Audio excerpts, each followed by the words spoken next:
Hello বন্ধুরা, প্রিয়া ইপসা কিচেনে তোমাদের সবাইকে স্বাগত।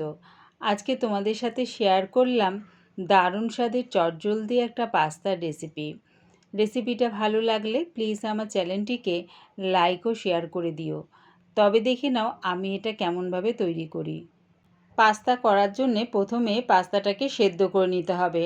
আর দেখো আমি ঠিক এখানে এই রকম প্যাঁচানো প্যাঁচানো পাস্তা ব্যবহার করেছি। তোমরা তোমাদের ইচ্ছা মতন পাস্তা ব্যবহার করতে পারো। গ্যাসটাকে হাই ফ্লেমে রেখে জল সমেত একটা কড়া বসিয়ে দিয়েছি।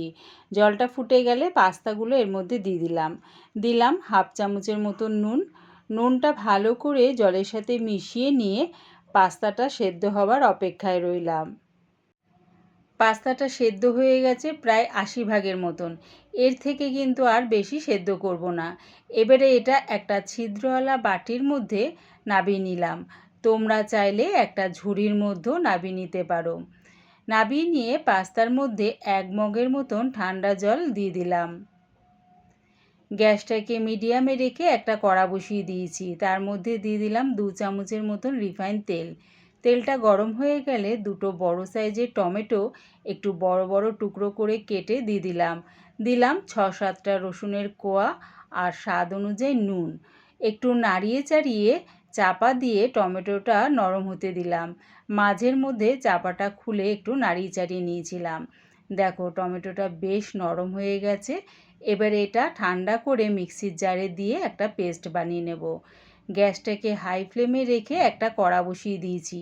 তার মধ্যে দিয়ে দিয়েছিলাম 1 চামচের মতন রিফাইন তেল আর দিলাম 1 চামচের মতন বাটার। দিলাম 7-8টা রসুনের কোয়া। একটু নাড়িয়ে চাড়িয়ে দিয়ে দিচ্ছি পেঁয়াজ। আমি এখানে দুটো বড় সাইজের পেঁয়াজ দেখো একটু বড় বড় টুকরো করে কেটে নিয়েছি আর ক্যাপসিকামটাকেও বেশ একটু বড় বড় টুকরো করে কেটে রেখেছি।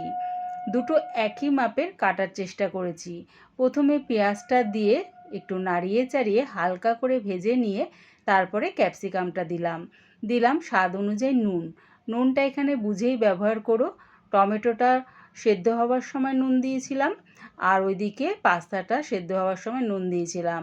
যখন দেখবে পেঁয়াজটা আর ক্যাপসিকামটা বেশ একটু নরম হয়ে গেছে তখন দিয়ে দিলাম টমেটোর পেস্টটা। দিলাম 4 থেকে 5 চামচের মতন টমেটো সস আর দিলাম 2 চামচের মতন চিলি সস। একদম ছোট বাচ্চারা খেলে চিলি সসটা তোমরা নাও দিতে পারো। সব কিছু একটু মিশিয়ে নিয়ে 1 মিনিটের মতন ফুটিয়ে নিলাম। তারপরে দেখো সেদ্ধ করা পাস্তাটা দিয়ে দিলাম। পাস্তাটা দেখেছো কতটা ঝরঝরে হয়েছে। এরকম 80 ভাগের মতন সেদ্ধ করেই নামিয়ে দিও। আর দিলাম 1 চামচ অরিগ্যানো আর 1 চামচ চিলি ফ্লেক্স। সব কিছু ভালো করে মিশিয়ে নিলাম। একবার আমার মতন করে এইরকম পাস্তা বানিয়ে খেয়ে দেখো, দারুণ খেতে লাগে। রেডি হয়ে গেছে আমার চটজলদি একটা পাস্তার রেসিপি। এবারে এটা নামিয়ে নিলাম। আমার এই দারুণ স্বাদের পাস্তার রেসিপিটা পুরো দেখার জন্যে প্রিয়া ইপসা কিচেনের থেকে তোমাদের সবাইকে অনেক ভালোবাসা রইল।